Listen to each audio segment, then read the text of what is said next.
I've described the month of February as one having an ebb and flow to it. It's been a cycle of light weeks, followed by incredibly busy weeks, and this episode is the greatest example thus far.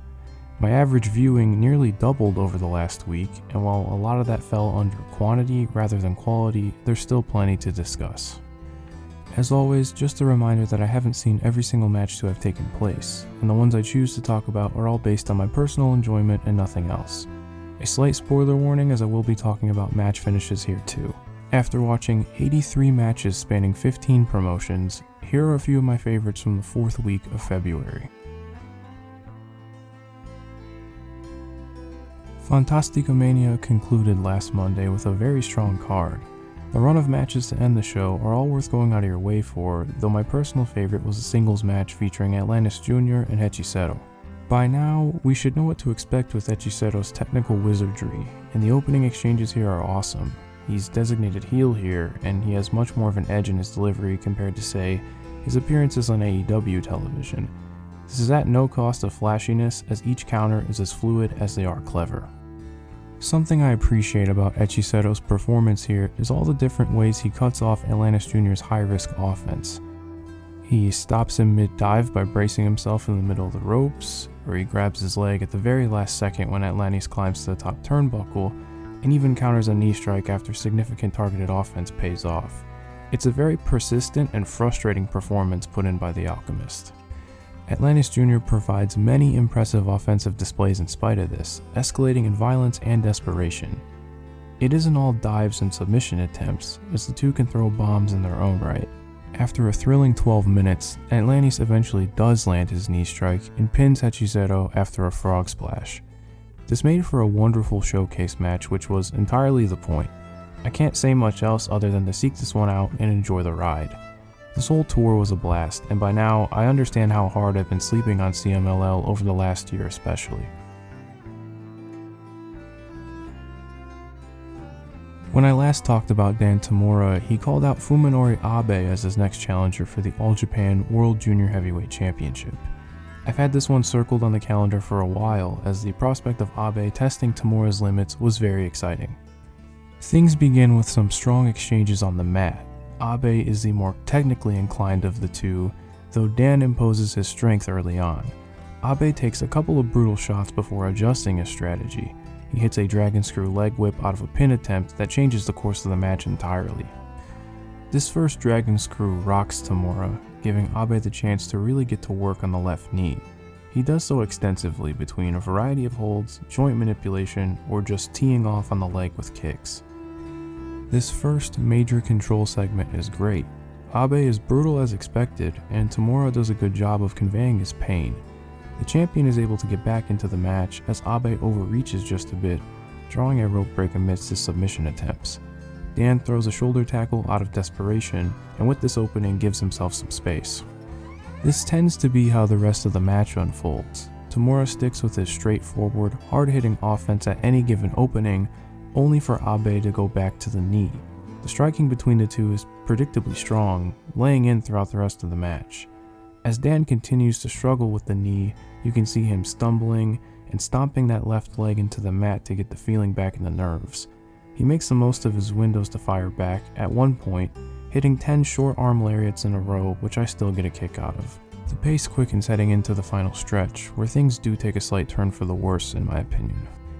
Dan blocks another dragon screw and executes his powerbomb with no issue before hitting a 13th lariat to secure the victory. For the entire match to be rooted in Abe working over the knee, just for this last attack to be easily ignored, it felt a little off to me. It didn't come off in any sort of fighting spirit or overcoming the odds type of way either. It's what holds this back from being truly great in my opinion, though depending on your taste, it might work better for you. That isn't to say the match as a whole is ruined because of this. The rest here is very strong, as Abe was a great choice to pull Tamura into these deep waters to firmly establish his title reign.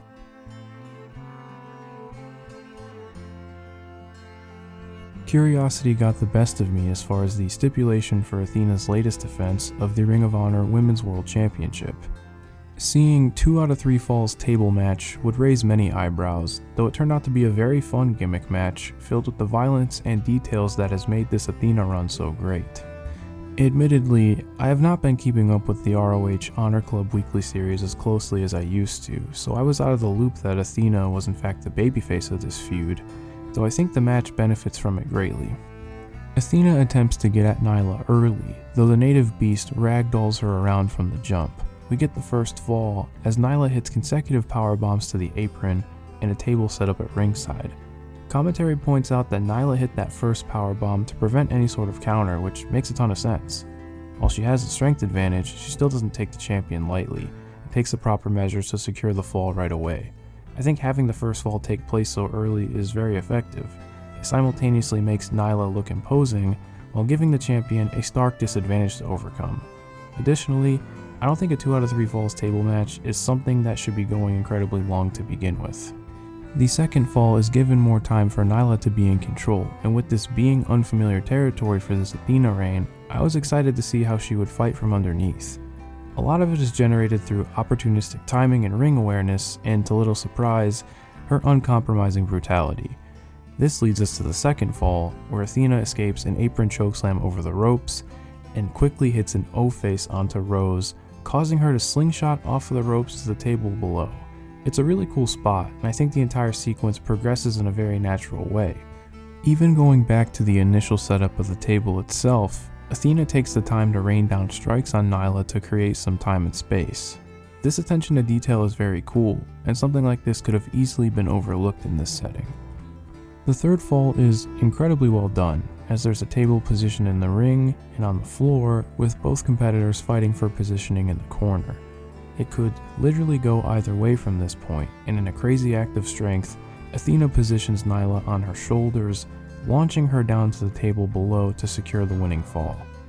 This match rules. Athena title matches have a high floor, but I think this was put together in a way to play to everyone's strengths and explores a lot of fun and creative ideas. Nyla acted as a good foil for Athena here as a monster heel, and held up her end in the execution of the match as well. Give this one a chance if you haven't yet. There weren't many positives coming out of the New Beginning and Sapporo shows, though there were a couple of bright spots I didn't see get much attention. Zack Sabre Jr. and Yuji Nagata's opener on night 1 was good for what it was. Mayu Iwatani and Mina Shirakawa had a pretty good IWGP Women's title match, though my favorite over the 2 nights was the DOUKI and Takahashi singles match from night 2. With these types of matches, a lot hinges on Hiromu's motivation, and here he showed out with an exciting match and an even more important result. There were very few press photos for this one, so please bear with me. DOUKI jumpstarts the match by diving onto Hiromu mid-entrance, and as he and Hiromu struggle for positioning outside, Hiromu pulls him into a fireman's carry and crashes him into the barricade spine first. Hiromu takes control, utilizing power moves to target the back, and as the beatdown continues, the Sapporo crowd begins to rally behind DOUKI. We've seen crowds drawn to him in the past, though getting cheers over Hiromu speaks volumes. DOUKI knows that for a chance to win, he needs to take risks, first doing so with a Nasai moonsault to the outside. This creates a chance for DOUKI to apply some signature offense, though things go wrong while he's on the apron. Hiromu's veteran instinct seizes the opportunity to hit a gross sunset bomb to the floor, bringing DOUKI's momentum to a halt. Defeat seems all but certain, though DOUKI has an answer for every time bomb attempt. After a furious sequence of counters, it comes down to who can execute their finisher first, and against all odds, DOUKI pulls off his suplex de la Luna, defeating Hiromu Takahashi for the first time in his career. It was a great moment, and while DOUKI was presented as the clear underdog, it was by no means a fluke. Everything here felt earned as he stayed the course and dug deep. The potential of a DOUKI push would be much welcomed amongst the bleak outlook for the King of Sports. Check this one out for a very solid junior heavyweight clash with some nutty offense and an exciting finishing stretch that doesn't overstay its welcome.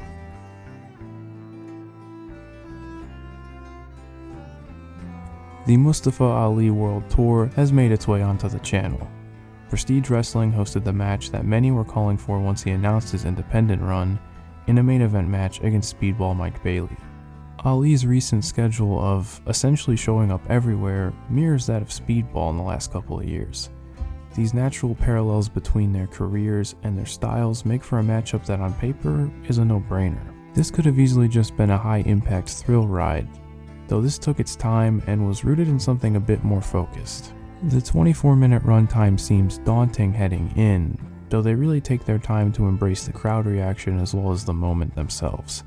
It's standard fare in the first few minutes until Ali counters a top rope hurricane rana, launching Speedball face first into the turnbuckle. As Bailey is reaching the ropes for leverage, Ali hits a 450 splash and lands right onto his arm. Ali zeroes in on the injured arm, and Bailey's selling in this sequence is very effective. I think they both do a good job of finding balance, incorporating their signature brand of offense without straying too far from the ideas being presented. During this stretch, Ali goes to the well one too many times, and Speedball counters a neckbreaker to attack Ali's arm this time, furthering the parallels between the two. As commentary points out, the extensive work on Bailey's arm may not have been enough for Ali, as Speedball has his proficiency with his legs as well as with his agility. This propels the match into the fireworks show that may have been expected from the start, but because they took their time to get there, I think it makes it more impactful. Just given who's in the match, this final frame kicks ass. It's laden with all sorts of perfectly timed counters and insane offense they're capable of, and I'm not going to list off every individual bomb one by one. Ali would pick up the statement victory with a 450 splash. I know this style won't necessarily click for everyone, but I had a ton of fun with this. They meshed well with what they're going for, and went the extra mile to flesh out this first encounter, which I thought added quite a bit to it. At time of recording, Prestige Wrestling just put this up for free on their Twitter. I'll link it in the description so you can try this one out accordingly. And before I go, here are some honorable mentions. FTR vs Blackpool Combat Club from AEW, February 21st. Really strong stuff here between these two teams. I think the time limit draw was done well enough to hook me into the upcoming pay-per-view match. We've seen FTR interact with Moxley and Claudio in isolated cases, but I think all of the dynamics are there to make for something special come Revolution. Bryan Danielson vs Jun Akiyama from AEW, February 24th. I'm just happy that this happened to begin with, though it's worked well enough to go out of your way for, and that isn't surprising given who's involved. West Coast Wrecking Crew vs Sinner and Saint from Prestige, February 25th. A very good tag match, and as for someone who hasn't seen Sinner and Saint before, this made for a very strong introduction. And last but not least, Fuminori Abe, Hikaru Sato, Seiki Yoshioka, and Rising Hayato vs Dan Tamura, Naruki Doi, Ryo Inoue, and brother Yashi from All Japan, February 25th. Some further viewing from the Dan and Abe match that's a bit of a sleeper hit. I had a ton of fun with this one. And that is it from me. If you got this far into the video, thank you so much for your time and for hearing what I have to say. Be sure to do all of the obligatory YouTube stuff by liking and subscribing, and find me on Twitter or Blue Sky at Outer Stevon. Let me know if I missed anything worth checking out, and I'll talk to you again next week.